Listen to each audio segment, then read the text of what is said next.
मेरे ग्रेट बच्चों, आज हम लोग पाइथागोरस में 3 मार्क्स और 4 मार्क्स करने वाले हैं। 3 मार्क्स और 4 मार्क्स के सम्स करने वाले हैं। 3 मार्क्स और 4 मार्क्स के सम्स में ऐसा कोई चीज नहीं है जो बहुत बड़ी हो। अगर आपने कल का मेरा लेक्चर देखा, उसमें मैंने आपको जो पाइथागोरस थ्योरम सिखाया, उसी के बेस पर सम्स आने वाले हैं। 3 मार्क्स में ज्योमेट्रिकल मीन पर सम आने वाले हैं।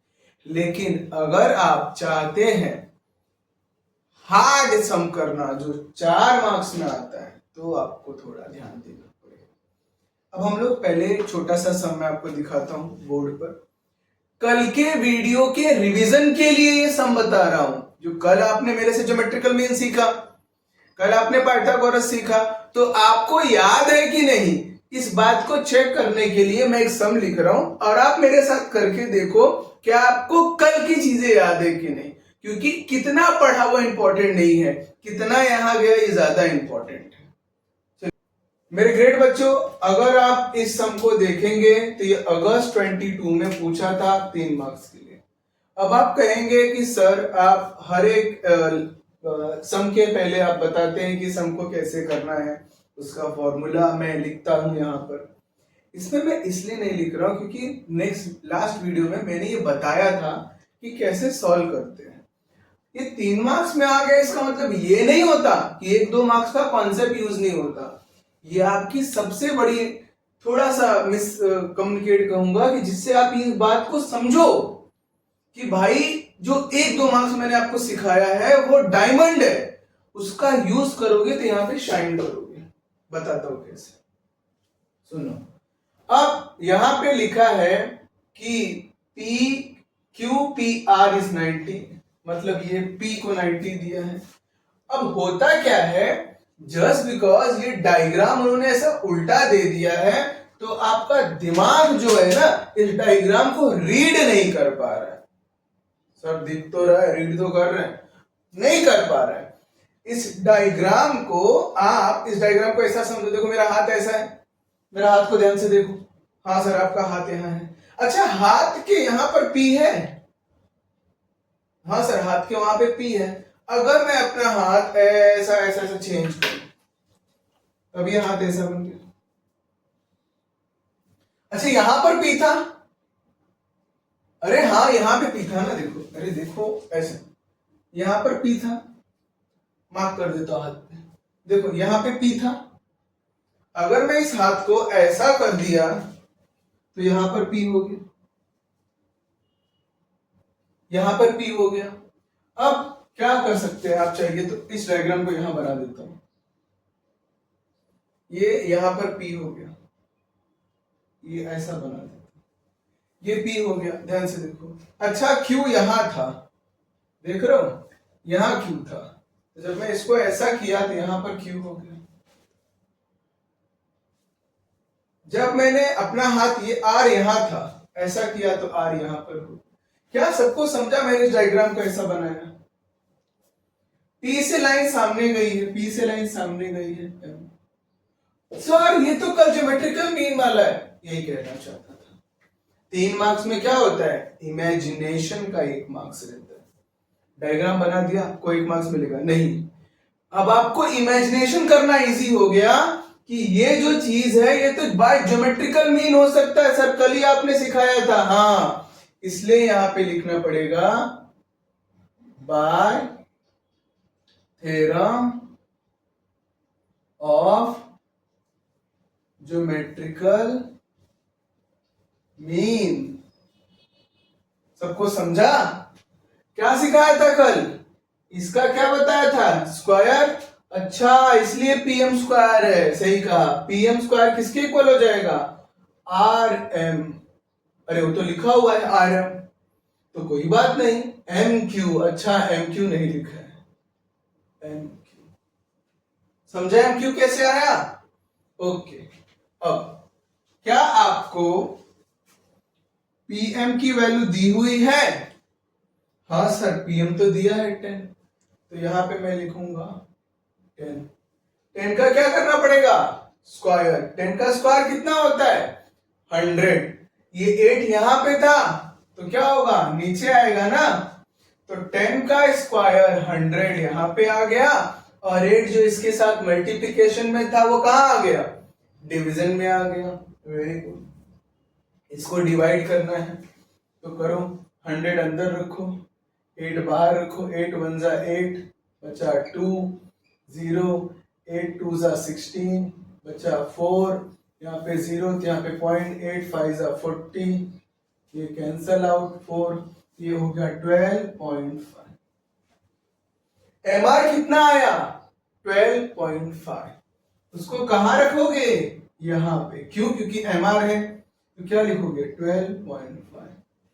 12 प्लस 8 कितना होता है, 20.5। Answer is 20। मिल गए ना आपको 3 मार्क्स। ये है तरीका 3 मार्क्स फाइंड आउट करने का। चलो नेक्स्ट मेरे बच्चों, बाय अपोलोनियस थ्योरम। देखो ये एक नया फॉर्मूला आप कह सकते हो, एक्चुअली ये थ्योरम है, लेकिन मैं भी एक्सप्लेन करता हूं। इस थ्योरम के बेस पर भी क्वेश्चन आते हैं।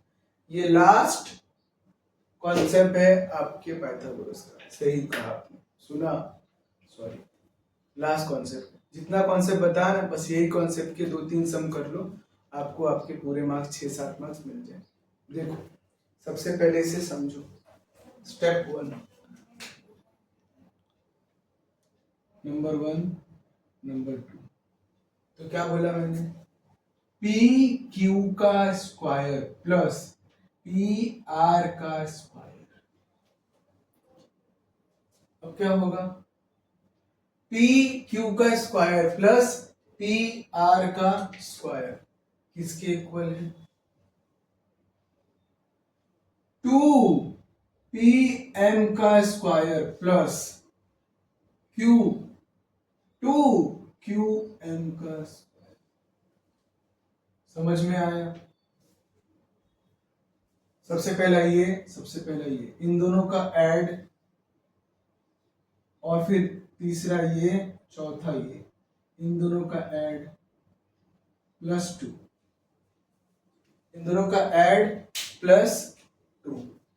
इससे क्या कर सकते हो आप, इंप्रूव कर सकते हो। ये है आपका बाय अपोलोनियस थ्योरम। इस सम के ऊपर एक सम करा तो आपको ज्यादा अच्छे से समझेंगे। पहले सम देखो मेरे बच्चों। अब आप देखोगे जो सम मैं करा रहा हूं, ये सम आया था मार्च 24 और मार्च 19 में, 2 बार आया था, 3 मार्क्स के लिए आया था। अब ये सम बहुत ही इजी है। अगर आप इस सम को देखोगे तो ये सम अपोलोनियस बेस थ्योरम है। समझ में आया, क्यों, क्योंकि यहां से एक मीडियन आ रहा है जो 2 इक्वल पार्ट में डिवाइड कर रहा है। इसको भी आगे देखते हैं, समझो। अब हमें पता चल गया कि भाई मीडियन इसे 2 इक्वल पार्ट में डिवाइड कर रहा है। आप ये तो कंफ्यूज नहीं हो ना कि सर भाई ज्योमेट्रिकल मीन में भी तो ऐसा डिवाइड करता था, यहाँ पे वहां पे वो 90 बनाता था। याद रखना, सामने जाके 90 बनाया तो ज्योमेट्रिकल मीन यूज करने का, नहीं आके 2 इक्वल पार्ट में डिवाइड किया, अपोलोनियस यूज करने। देख लो 2 इक्वल पार्ट में डिवाइड कर अपोलोनियस। तो सर अपोलोनियस थ्योरम इसमें कैसे लगेगा, पहले इसे सेलेक्ट करने बोला तो क्या लिखने का, पहले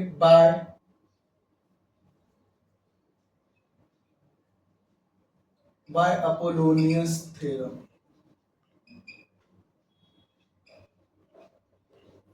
क्या फाइंड करना है, क्यू आर। क्या फाइंड करना बेटा अपने को, क्यू आर। सर अपने को ये पूरा फाइंड आउट करना है, हाँ बहुत इजी है। स्टेप 1 क्या कहता है, स्टेप 1 कहता है कि आप पहले पी क्यू लिखो, तो मैं भी लिखूंगा पी क्यू का स्क्वायर प्लस स्टेप 2 क्या कहता है, पी आर, मतलब यहां पे भी पी आर है, स्क्वायर इज इक्वल टू क्या लिखना पड़ेगा, 2 ये मीडियन मतलब पी एम का स्क्वायर प्लस 2 ये पहला वाला क्यू एम का स्क्वायर। ये मैंने लिख दिया अपोलोनियस थ्योरम, इसे थोड़ा याद करो।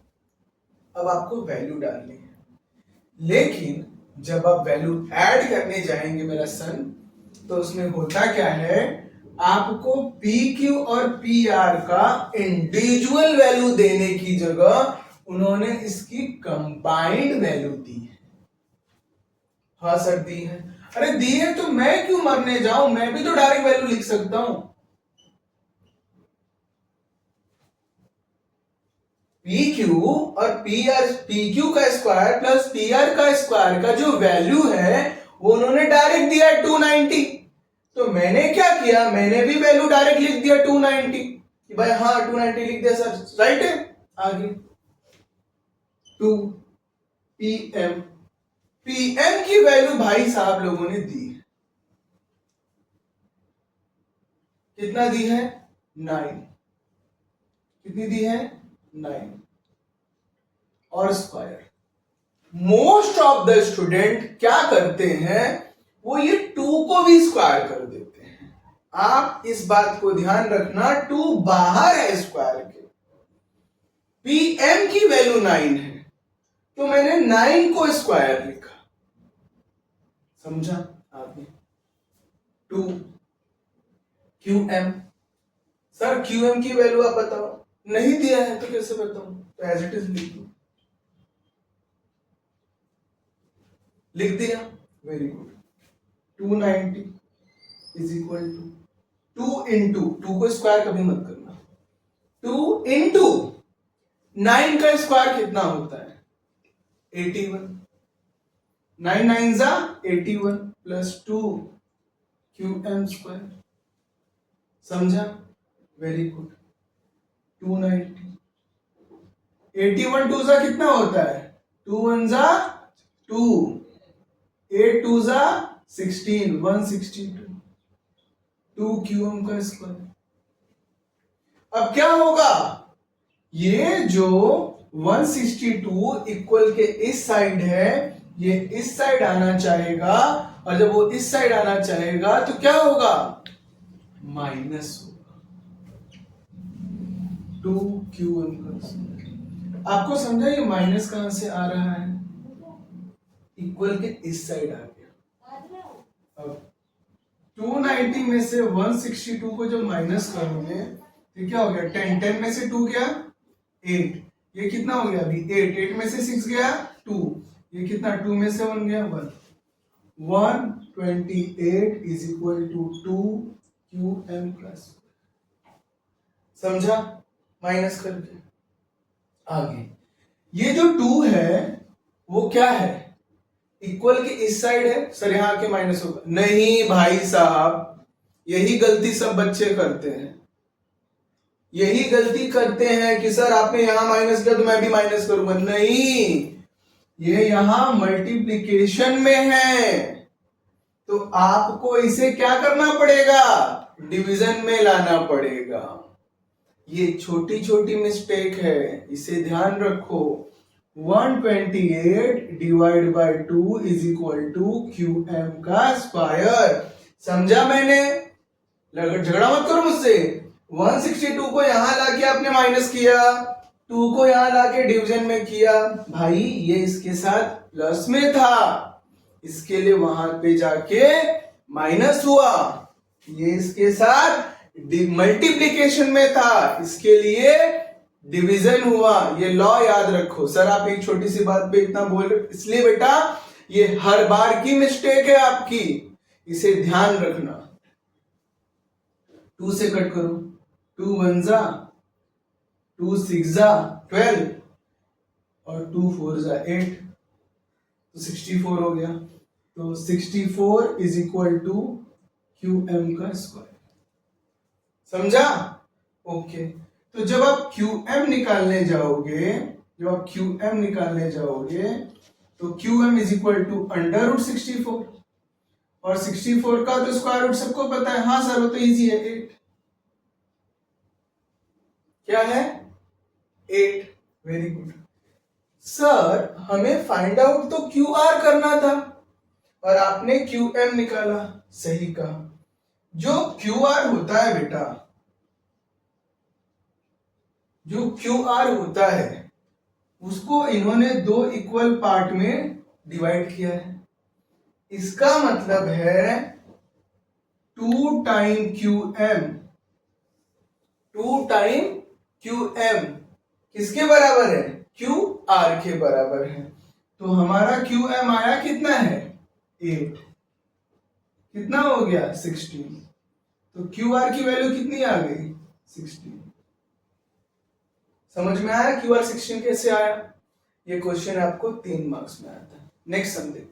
अपोलोनियस थ्योरम, हमने लास्ट सम जो किया था वो अपोलोनियस थ्योरम बेस पर था। उसी बेस पर एक और सम आज हम ट्राई करेंगे। इसे देखते हैं कि ये सम कैसे होता है। समझो, हमें कैसे पता चला कि ये सम भी अपोलोनियस बेस पर करना है? तो उसका सबसे बड़ा रीजन है कैसे? एक ट्रायंगल बनाओ, उसका नाम रखो PQR। S is mid point of side QR। QR पे S जो है वो मिड पॉइंट है। S क्या है? मिड पॉइंट है, ये बोला उसने। और क्या बोला है? PQ 11 और क्या बोला है? PR 17 और PS 13। Find QR। QR हमें फाइंड आउट करना है। मैंने कहा कि अगर किसी ट्रायंगल में ये पॉइंट S एक मिड पॉइंट है तो हम कौन सा फॉर्मूला यूज करते हैं? Apollonius theorem. तो हम लोग लिखेंगे by Apollonius theorem. Apollonius theorem में, अपोलोनियन थ्योरम भी कहते हैं इसको, थ्योरम में होता क्या है कि ये जो साइड है PQ, PQ का स्क्वायर, ये साइड PR का स्क्वायर, ट्रायंगल के दो साइड किसके इक्वल है? 2 टाइम PS का स्क्वायर। देखो ये मैंने PS लिया है, आगे 2 लिखा है, 2 को स्क्वायर नहीं दिया है, PS को स्क्वायर दिया है। और 2 टाइम QS को, 2 टाइम QS को स्क्वायर। होगा क्या? जब हम इसमें वैल्यू पुट करेंगे तो PQ की वैल्यू कितनी दी है? 11। PR की कितनी है? 17 इज इक्वल टू 2। PS की कितनी दी है? 13। 2 टाइम QS। 11 का स्क्वायर कितना होता है? 121। 17 का 289। 17 मल्टीप्लाई बाय 17 करोगे तो आपको स्क्वायर मिलेगा 289। 2 मैंने कहा कि स्क्वायर 2 का नहीं है इसलिए 2 एज इट इज। मल्टीप्लीकेशन 13 का स्क्वायर 169 प्लस 2 QS का स्क्वायर। आगे 121 प्लस 289, 1 प्लस 9 10, 8 प्लस 2 10, 1 11, 2 1 3 4 4 10। आगे मल्टीप्लाई करो, 2 9 जा 18, रिमेनिंग 1, 2 6 जा 12, 1 13, 2 1 जा 2, 1 13 प्लस 2 टाइम QS 338। कैसे पता चला? 2 को मैंने इससे क्या किया? मल्टीप्लाई कर दिया। अब मैं ये जो 338 है इसके साथ एडिशन में है तो इक्वल के इस साइड आएगा तो क्या हो जाएगा? माइनस हो जाएगा, तो 2 टाइम QS का स्क्वायर हो जाएगा। तो क्योंकि यहाँ पे यही बचा ना, इसलिए हम इसको जब इससे माइनस करते हैं तो ये 0 की वजह से 10 हो गया, 10 में से 1 गिर गया 2। अब ये 0 था, 4 ने इसको दिया, ये कितना हो गया? 10, 10 में से 3 गया 7, 3 में से 3 गया 0, 2 के उसका स्क्वायर। 4 10 में से जब 338 को माइनस किया तो कितना आया? 72। अब तुम्हें पता है ये 2 इसके साथ किस में है? मल्टीप्लिकेशन में है। मैं लास्ट लेक्चर में भी बोला था जब भी कोई टर्म इक्वल के एक साइड मल्टीप्लिकेशन में होता है तो जब वो इक्वल के दूसरे साइड जाता है, मतलब इस साइड, तो क्या हो जाएगा? वो 72 divide by 2 is equal to QS का स्क्वायर। अब जब इससे डिवाइड करते हो तो क्या आएगा, 2 3 जा, अब बचा कितना 1, 2 6 जा, 36 is equal to Q S का स्क्वायर। अब क्या होगा, Q S is equal to under root 36, under root कर दिया। क्यों किया अंडर रूट सर आपने, क्योंकि ये स्क्वायर हटाया तो मुझे अंडर रूट तो करना पड़ेगा, इसलिए कर दिया। 36 का स्क्वायर रूट कितना होता है 6, आ गया क्यू एस 6। क्यू एस कितना आ गया 6। लेकिन सर हमें तो क्यू एस फाइंड आउट नहीं करना था। हाँ बेटा, क्या करना था तुमको, सर हमको तो पता करना था क्यू आर, आपने तो यहाँ क्यू आर लिखा है। हाँ, तो जो क्यू आर है वो क्यू आर जो है बेटा वो 2 time multiplication of Q S, तो 2 मल्टीप्लाई बाय 6, 2 मल्टीप्लाई बाय 6 12, सही कहा। तो Q R is equal to 12। समझा, थोड़ा कंफ्यूजन है, एक और सम ट्राई करता है आपके लिए, फिर देखते हैं। जो लास्ट जो सम किया था उसमें साफ साफ मेंशन था कि कोई मीडियन जाके उसे डिवाइड कर रहा था। एक ट्रायंगल देखो, ये ट्रायंगल है, इसका नाम है A B C. AP is median. AP के बारे में क्या बोला बेटा, ध्यान से देखो, कह रहा हूं कि एपी जो है वो मीडियन है, हाँ या ना, AP is median if BC is 18। तो अगर एपी मीडियन है तो ए से लेके पी तक एक लाइन जाएगी और इसे कहेंगे मीडियन। मीडियन का एक ही काम होता है, वो काम ये होता है कि जब उसने कहा है कि सेगमेंट एपी इज मीडियन, तो मीडियन सामने वाली साइड को 2 इक्वल पार्ट में डिवाइड कर देता है। फिर से बताता हूं, ये जो एपी मीडियन है साइड बीसी पे आ रही है, ये साइड बीसी को 2 इक्वल पार्ट में डिवाइड कर देता है।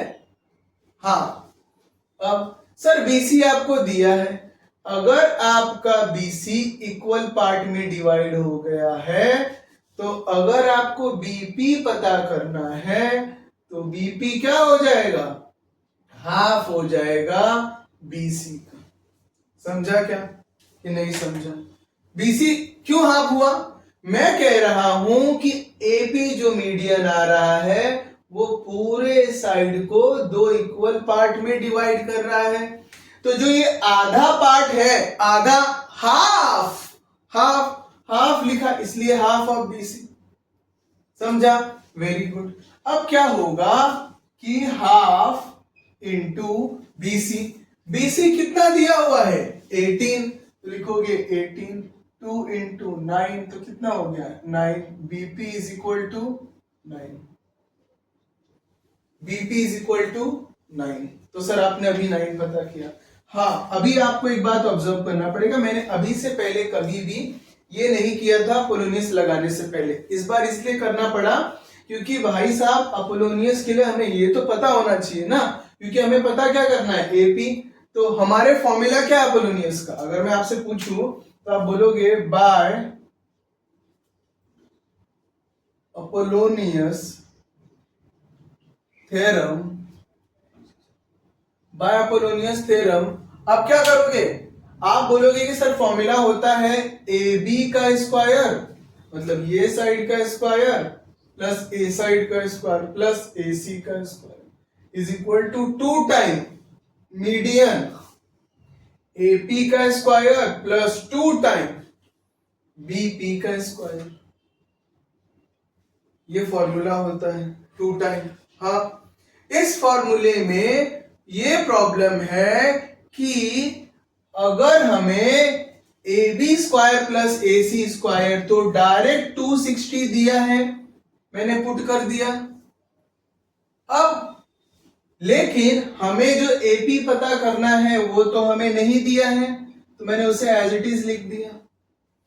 लेकिन बीपी भी इसमें नहीं दिया था, बीपी की जगह उन्होंने एक अलग चीज दी थी बीसी। तो पहले मैंने बीसी का यूज करके बीपी यहां पे फाइंड आउट किया ताकि मैं यहां पे पुट कर सकूं। अगर कोई भी 4 वैल्यू दी है उसमें से 3 वैल्यू नोन रहेगी तो एक अननोन फाइंड आउट किया जा सकता है। अब आगे देखो, होगा क्या कि 2bp की वैल्यू कितनी है, तो bp की वैल्यू है 9, यहां पे आता है 9 का square. 260 is equal to 2ap का स्क्वायर प्लस 2। 9 का स्क्वायर कितना होता है, 9 का स्क्वायर होता है 81, तो हो गया ये 81। तो अब क्या हो गया, 260 इज इक्वल टू 2ap का स्क्वायर, 81 इंटू 2 कितना हो गया, 2 1 जा 2, 8 2 जा 16, 162। अब सर सबसे पहले आप क्या करोगे, 162 को इस साइड लेकर आओ, ला दिया मैंने। तो इस साइड प्लस में था तो यहां पे होगा तो क्या होगा, माइनस होगा, तो मैंने माइनस कर दिया। अब 260 में से 162 माइनस करना है, तो 10 में से 2 गया 8, 5 हो गया तो ये हो गया 15 में से 6 गया 9, answer is 98 is equal to 2ap square. ये जो 2 है ये इसके साथ किस में है, मल्टीप्लिकेशन में है, तो मुझे क्या करना पड़ेगा, इस साइड लाना पड़ेगा। इस साइड लाके क्या करना पड़ेगा, मल्टीप्लिकेशन का अपोजिट डिवीजन, सही कहा। 98 divide by 2 is equal to ap square. Cut करो, 2 1 जा 2, 2 4 जा 2 9 जा 49 is equal to ap square. तो ap is equal to under root 49, तो ap is equal to 7, ap is equal to 7। अब ap की वैल्यू कितनी आ गई, 7, यही तो फाइंड आउट करना था। हाँ, इतना करने के आपको 3 मार्क्स मिल जाते, कितना इजी है। लेकिन डिस्क्लेमर, बार बार मैं बोलता हूं, ये एकदम नोट करके रख लो, कुछ आए या न आए फॉर्मूला लिखना आना चाहिए, उसके 1 मार्क्स मिलेंगे आप। चलिए नेक्स्ट। मैंने पाइथागोरस को आपको सारे टाइप सिखा दिए, जिसमें आपको मैंने पाइथागोरस ट्रिपलेट भी बताया, मैंने पाइथागोरस थ्योरम बताया, मैंने आपको ज्योमेट्रिकल मीन बताया, मैंने आपको अपोलोनियस थ्योरम बताया। देखो, जितने भी टाइप के मैंने आपको सम बताए हैं, अगर ये सारे सम आप एक बार ध्यान से करेंगे तो आपको पाइथागोरस के 99% चांस है कि पूरे मार्क्स मिल जाए। आप टेक्स्ट बुक में जाके कंफ्यूज होने से अच्छा है अपने हिसाब से क्वेश्चन को देख के जैसा मैंने बताया है वैसा करो। उसके बाद आपको कोई डाउट है तो आप प्लीज मुझे बताइए, मैं आपकी जरूर हेल्प करूंगा। अभी नेक्स्ट वीडियो हम लोग लेकर आने वाले हैं आप लोगों के लिए हॉट्स, जैसा आप लोग बार बार रिक्वेस्ट कर रहे हो, तो हम लोग नेक्स्ट वीडियो बनाएंगे, उसमें हम आपको 7 चैप्टर के हॉट्स आपको एक कंबाइंड करके देंगे ताकि आप 2 घंटे में सारे हॉट्स खत्म कर सकें। Thank you.